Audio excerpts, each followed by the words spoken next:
Bien, hemos llegado a la sección del día martes. En este día la lección nos presenta lo que es la abominación desoladora. ¿Qué es esto de la abominación desoladora? ¿Qué es lo que nos trata de decir aquí la parte profética de lo que estamos estudiando esta semana, que es Mateo 24 y Mateo 25? Bueno, en el gran discurso sobre el tiempo del fin, Cristo llamó la atención de sus discípulos hacia la abominación desoladora, que lo encontramos en Mateo capítulo 24, versículo 15. ¿De qué se trata este asunto? Bueno, en estos versículos vamos a entender mejor qué quiso decir Jesús con lo que se refiere a la abominación desoladora. Aunque aquí la lección nos dice claramente que Dios llama la atención a este término, abominación desoladora, y se refiere a las grandes violaciones de su ley, a la idolatría y a las prácticas inmorales.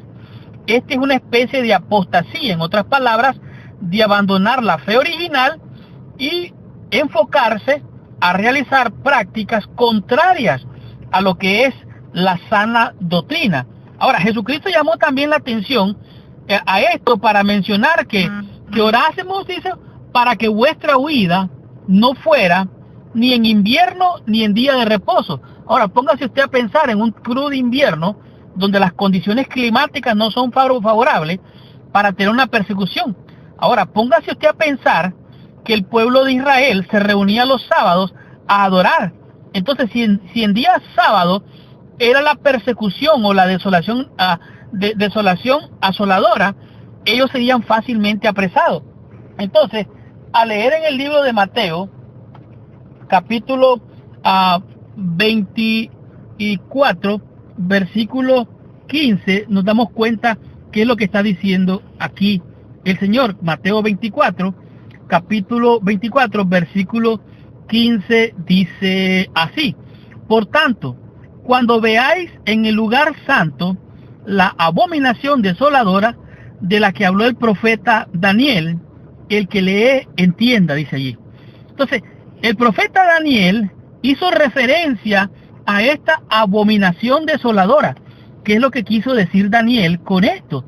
Ahora, si usted va al libro de Mateo, capítulo 7, versículo 25, usted va a entender un poquito más claro. Dice aquí que este poder, este sistema, hablaría palabras contra el Altísimo, y a los santos del Altísimo quebrantará y pensará en cambiar los tiempos y la ley.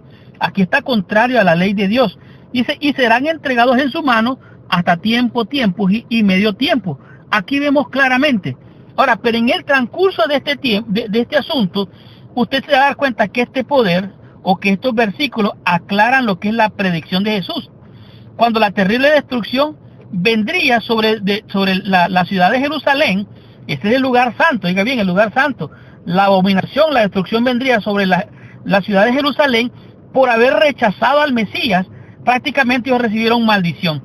Dice que cuando Roma pagana destruiría no solo la ciudad, sino también el templo. El templo fue quemado, fue saqueado, fue terriblemente destruido.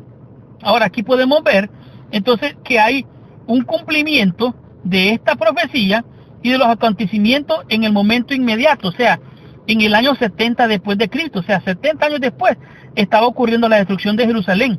Esto también se refería a los eventos futuros. Los eventos futuros son los que acontecerían igual en este tiempo. Cuando Cristo le dio a sus discípulos esta profecía, no había ocurrido ni la destrucción de Jerusalén, ni tampoco el templo. Entonces Cristo se estaba refiriendo a eventos futuros. Pero también se refiere a asuntos relacionados al tiempo del fin. Cristo vio en Jerusalén un símbolo del mundo, el endurecimiento de la incredulidad y la rebelión, y que correrían presuroso al encuentro de los juicios que son retributivos de Dios. Ahora, es interesante notar que además en este proceso de las 10, que se dividió en 10 reinos, estos 10 reinos, de estos 10 reinos que después representados por el león, el oso y también, el leopardo y también la bestia terrible, que tenía 10 cuernos. De estos 10 cuernos, que son las 10 naciones de las que hablaba el profeta Daniel en Daniel 12, Daniel 8 y Daniel 7, se refiere a que este poder estaría en dos fases. La primera fase es conocida como la Roma imperial, la Roma que en un momento dado llegó a ser hegemónica, a tener el control y el dominio sobre el pueblo de Dios. Esto realmente es un símbolo, Jerusalén es un símbolo del mundo endurecido, que rechaza a Dios, y esta es la abominación desoladora. Dicen, según la historia, que hubo algún pagano que hizo sacrificios de cerdos, aún en el mismo altar. Esta es una abominación terrible. Pero también la segunda fase fue la fase papal. O sea, la Roma imperial se convirtió en la Roma papal, que era un sistema alternativo de mediación y de salvación, que busca usurparlo, lo que hizo Cristo y hace por nosotros en el santuario celestial. Esto lo puede usted leer de manera detallada en Daniel capítulo 8 y en Daniel capítulo 9 y 12. Dentro del contexto histórico, este poder romano tiene estas dos fases. La primera fase, como vimos, la primera fase es la expansión, dice aquí, horizontal, o sea que creció hacia arriba. Pero este cuerno pequeño, que vino a ser la Roma pagana, dice, se convirtió en la Roma papal, la segunda fase. En Daniel capítulo 8, del versículo del 10 al 12, usted puede leerlo con detenido control. Dice, el cuerno pequeño crece verticalmente, derribando algunas de las estrellas, persiguiendo al pueblo de Dios y engrandeciéndose contra el príncipe de los ejércitos, que esta es la fase papal, que surgió de la caída del imperio romano, pero seguía siendo Roma. Y este cuerno pequeño es el que se levanta, hablando palabras contra el Altísimo. A los santos del Altísimo quebrantaría, pensaría en cambiar los tiempos y la ley. Dice que estas fases representan las fases del mismo poder. Pero también vemos aquí en Daniel 7, en el capítulo 7, versículo 9, algo poderoso. Esta es la parte que a mí me encanta, porque en medio de tanta destrucción, en medio de tanto desastre, nosotros nos encontramos con algo que nos puede dar esperanza. Y mira lo que dice el versículo 9 del capítulo 7. Dice, estuve mirando hasta que fueron puestos tronos, y se sentó un anciano de días, cuyo vestido era blanco como la nieve, y el pelo de su cabeza como lana limpia. Su trono llama de fuego, y las ruedas del mismo fuego ardiente. Un río de fuego procedía delante de él, millares de millares le servían, y millones de millones asistían delante de él. El juez se sentó, y los libros fueron abiertos. ¿Qué es lo que está diciendo aquí? Estamos hablando aquí del juicio. El juicio, todavía no está la condenación, pero es el proceso del juicio que se dio, como estamos viendo en Daniel capítulo 9, que es la purificación del santuario.